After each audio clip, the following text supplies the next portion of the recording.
Hey folks, welcome back to DCS. It's been a while, but we finally have some time free to attempt a live commentary video in the F4 Phantom. So I have flown this thing quite a lot. I've been putting like a couple of hours into it every day.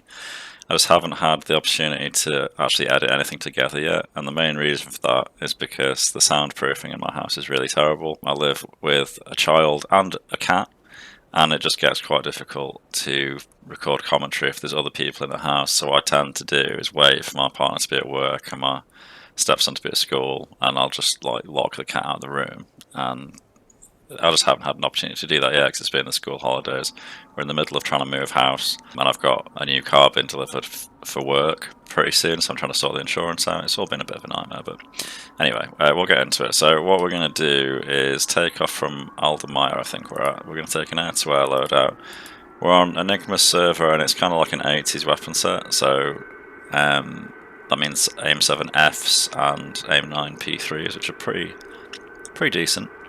We'll go for one of the classic desert camo-y, Vietnam-y type. To be honest, there isn't really well, I haven't found a proper desert camo yet. Rearming.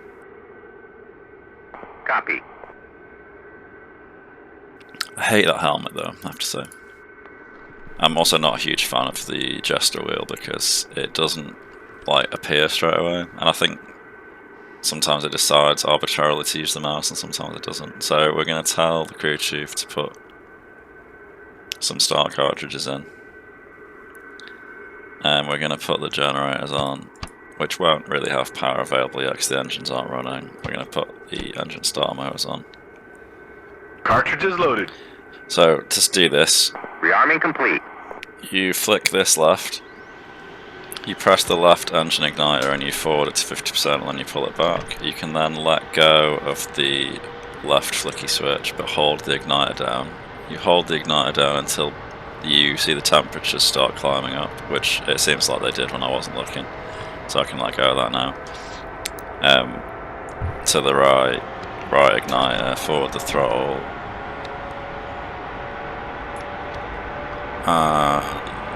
Temperatures are climbing, so you can let go of the igniter. So that's both the engines up and running in like less than a minute. Then I like to set the trim to 3 units down, which just makes the takeoff a little bit easier. We can put anti-skid on. I'll put the oxygen on whilst I'm down here, and the stability augmentation system. You got the Jennies going, I can start the alignment. We'll tell Jester to start the alignment. This takes, I don't really know how long. Are we going for? Okay, stored heading it is. But sometimes I miss him finishing it because I'll be like in F10 or something. A good tip is to not turn on your RWR because Jester will do it himself once the alignment's finished. One thing I like to do as well is put the gun set on air to ground and then put 50, I use 55, but basically anywhere between 50 and 55 is fine. And what you'll notice is that when you're in cage mode, when you're using the gun, the shots actually go sort of under it. So if you use the AG gun sight, you can actually place it in that position. So whilst that stuff's happening, you want to do this Corr reset thing, so you push that forward and hold it for a bit, and that'll make the warning light disappear over here. And then you want to left click this set compass mode, hold the sync thing for a little bit, and then that will sync the compass from front to back. And then you basically just wait for Jester to say, set this to primary, which means you flick it down. And it'll tell you that when the alignment's done. Once you've done the sync thing, you can also press this button on the altimeter to get rid of that standby icon. And I tend to leave the uncage on this until everything's finished because it seems to weirdly drift. We're going to want the cockpit screen to be on the radar, and we're going to want to warm the spirals up. And if you do this interlock thing being off, it means that you can actually launch spirals outside of parameters. I've had literally one Spyro kill so far, and it was yesterday. So bearing in mind I've flown like 2 hours a day since launch. It came out I think a week today, actually. So 14 hours-ish it's taking me to get one spiral kill, and that's discounting the one in the tutorial against the IL-76. Alignment completed. Good primary sync now. Alright, ready to taxi. So alignment's done, you see he's put the EWR on, so we're going to set that to primary. We're going to clear that master caution by pressing that button. We can close the canopy. And what I did beforehand, I have wing tanks on, so if you swizzle this all the way to the bottom position, then all you need to do is press 1 and 5 for the outer pylons, and then your jettison button here, which I have these bound on the keyboard. Locked, lights out, stripes aligned. I have this bound to my HOTAS, and I have the button bound to my HOTAS as well, so when I'm like following a bandit and I can't look down into the cockpit, I can swizzle this to the bottom and select the pylons when I'm not even looking. So I know it's 4 positions, arm stations 1 and 5, and then I just press that to jettison. Really comes in handy to bind this stuff up to something you can reach and remember where it is. You guys about to merge with Mirage F1 This is on Hans. low. Tally. Oh, I see the F1. Mirage F1 passing your right wing now, or your left wing head cut between you. Alright, fuel tank's gone. Sovereign, you're going the wrong way. I know, but keep an eye on that fucking hind in case he On shoots your me nose out. line, right wing now, Ed. I'm really struggling to retain visual, but I see it. I don't see him, I'm blind. He's in a Sovereign, right wing, hand turn. right wing, come up. He's hot on you, Sovereign. Tally. And Tally you're down merged, 10. he's gone back behind you 6. Yeah, I'm just worried about this fucking hind. He gets R60s. Yeah, the hind's trapping it at the now, moment. and another at 12 o'clock. He's actually, the hind is contributing. You guys need to be careful. He's on you, so Hind on your 1 nose. o'clock, 1 o'clock, and another at 12 o'clock. Mirage is your right wing. You've just given him your 6. You might Fox be 2, lost. Mirage. He's at a 4 o'clock, and another at Sideline 12 tracking. o'clock. Yeah, No. fine. No. Where is he? Oh, yes, He's at Yeah, a he's 6 on the o'clock, 6. and another at 12 o'clock. Yeah, you're desperately slow. I know he am. Got him. Oh, he got him. Flash! And then the one thing I forgot to do, and I always forget to do this, I feel like RAS spam are affecting everything from beyond the grave, Roger. because they used to be obsessed with wheel chocks. And the Phantom has them for some reason. And we can also uncage the backup Wheel chocks radio. out. And we're good to Okay, go. sir, So I'm you're going to all put, set. in Have a fact, safe flight. I tell a lie. If you put the radio on manual and change it to TNR, then you can click that once so that it's 251, and that tends to be like the default channel on a lot of servers. Using the manual channels, I was struggling to get on SRS. Oh, and also the pitot heat's over here, so you'll want to turn that on so that your speedometer works. We'll put the pilot model back in, and I've bound a key to put sunglasses on. Although, to be honest, I honestly kind of prefer having the visor down. So I'm going to lower the slats and flaps. Slats out, sir. And we'll make our way to the runway, which will be left, right, right. Engine's good, airspeed's coming alive. So with the nose trimmed down, 80 knots, you have to basically pull back on the stick quite a lot, 102, and then you ease off 103. I'm just kidding. once the nose comes up. Nails, 5 o'clock. And oh my god, the Gears lag. move. Jesus Christ, that was one of my worst takeoffs ever, to be honest. I feel like it might have even have tail struck a little bit. I've had some really good takeoff and landings, and then typically when I'm actually recording live, it ends up being terrible. That's the story of my life. So I should have really spawned a lot closer, but there are a lot of other people in Phantoms that spawned all the way back here, so we're just going to roll with it. On the upside, it means that we can like burn off some fuel on the way over there, so we're a little bit lighter for when we meet combat. So I'm going to point us north. we'll roll out and then we'll trim it to just climb like this. So nose down a little bit. We'll come off the burner. Master arm can go on. Don't think I put the tank feed on. So this switch is for wing tanks or center tanks. And it works like this in every plane, but the Phantom kind of displays it differently. So your totalizer, you see how it's actually counting up right now. So because I forgot to turn the tank feed on,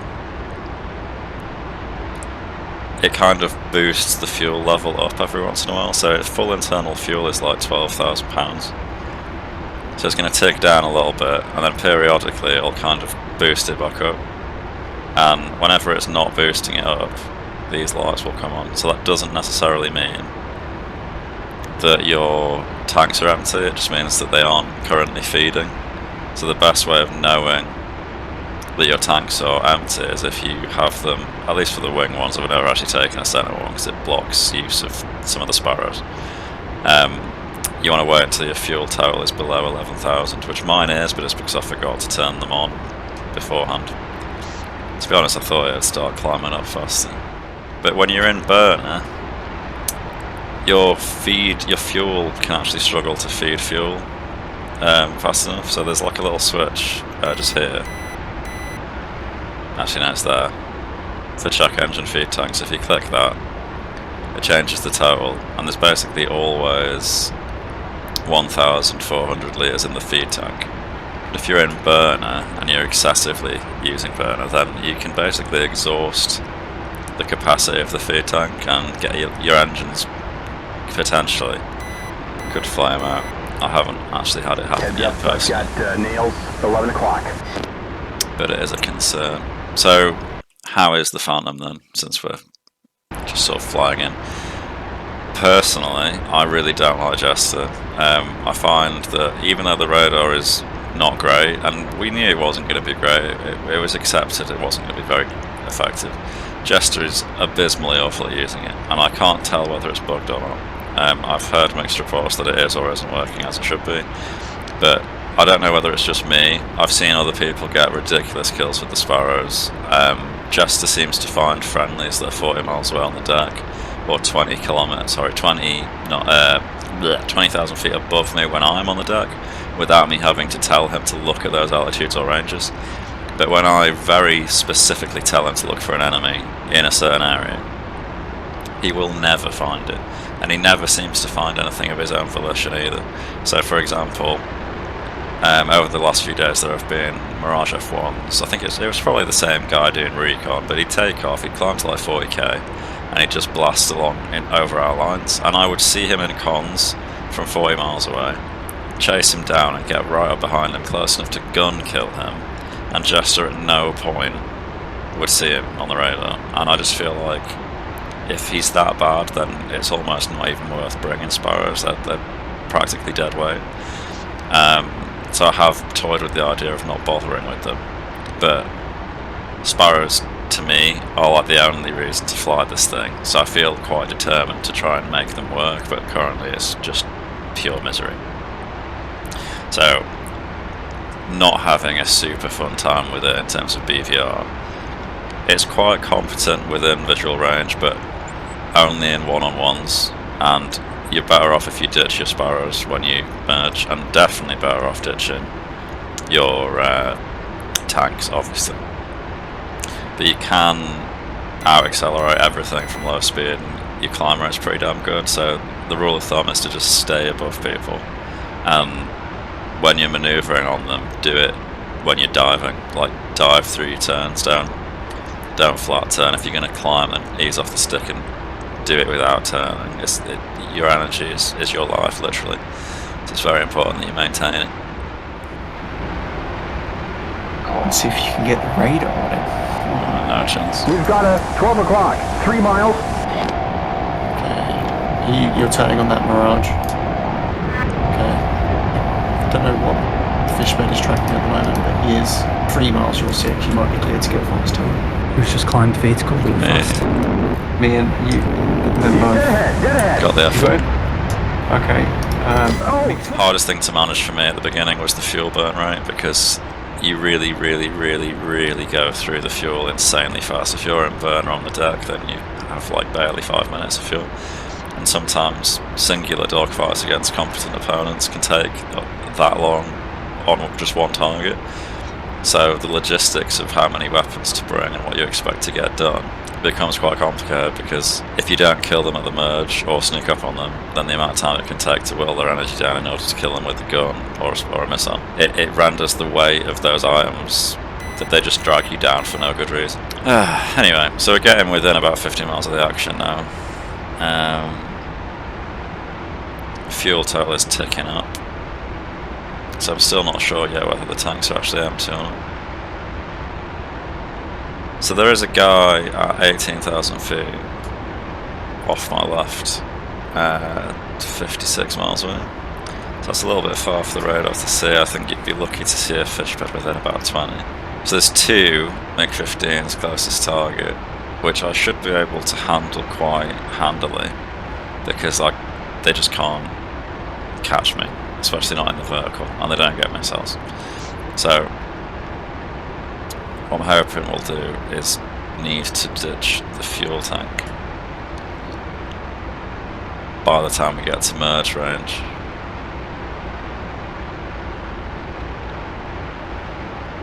And I'm gonna try to see if Jester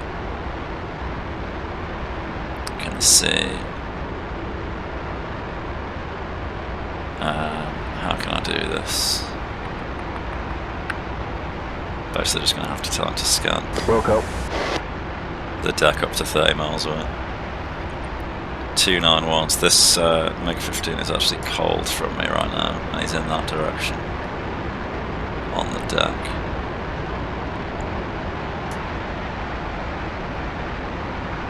Probably not going to see him visually from this altitude. Also have to be wary of frontline SAMs if we do. 10, 33 miles, 5,500. Roger. Okay, have you actually just genuinely seen something that we can shoot? We've got nails. 1 o'clock. Locking bogey. Left 10 degrees. 33 miles. There's no way that he actually sees this guy. Returning to regular scan. Yeah, no, he lost it. Because of course he did. Let's ditch the tanks. 9 miles 264.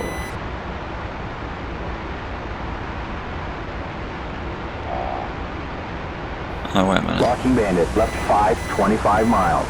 Good luck. Good luck, so what is it?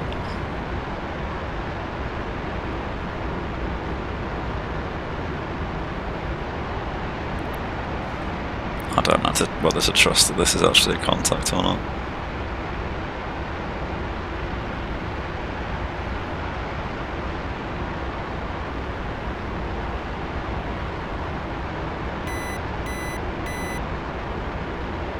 Looks like nails. 10 o'clock. We've got a 10 o'clock low. 3 miles. 11 o'clock. 5 miles. We have a 11 o'clock low. 3 miles. 10 o'clock. 6 miles. I bet it's a friendly that he's found.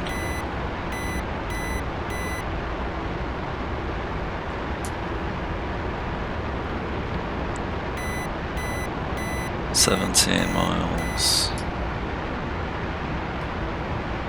It might be this 21 actually.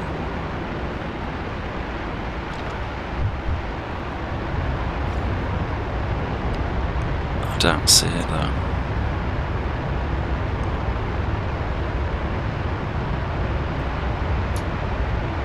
Apparently it's right in front of my face. Oh, there it is. I bet it is a MiG-21, you know. And nails. Mud. 10 o'clock. 6 o'clock. Fox 1. Let's see if this actually does anything. We've got a Fishbed. 12 o'clock. 4 miles. Wow. Just like that. You know, I've been trying for literally a week to get a Sparrow kill. And that just was the easiest thing I've ever done in my life. Why? Why is this game like this?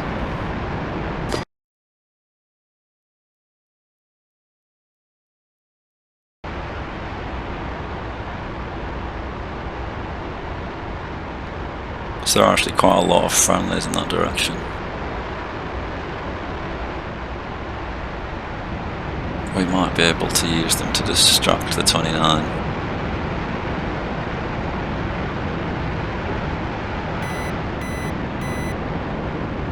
Alright, scanning the sky again.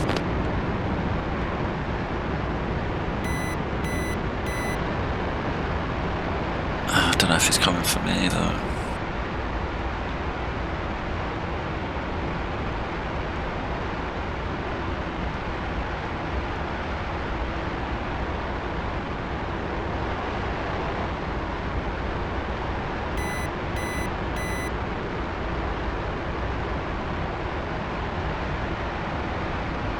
There's a MiG-15 somewhere off my nose.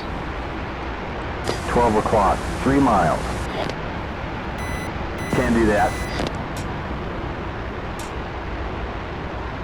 Oh, there he is, look.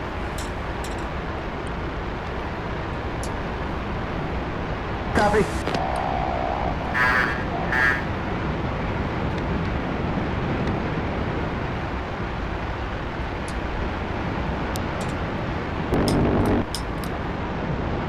We got ahead. But following him is stupid.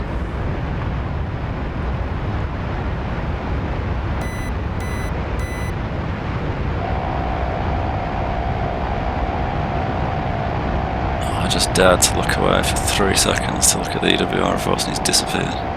Locked bogey. Fuck. Have you actually locked him there, Jester? I don't believe you.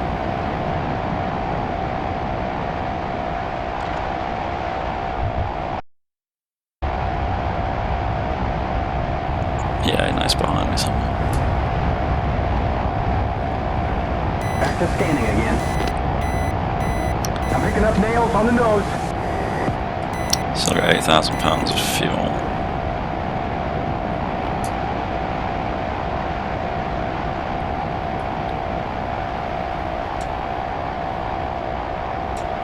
What's that? That's him. You got it. Locked.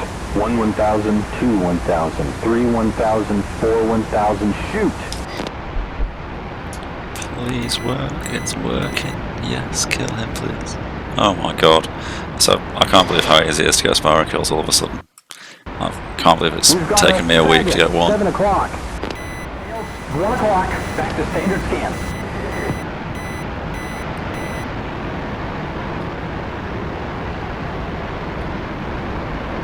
He's at our 8 That's a o'clock. Phantom.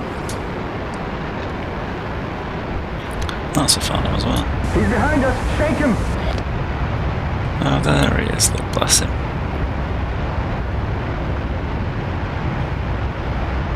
7 o'clock. 7 o'clock now.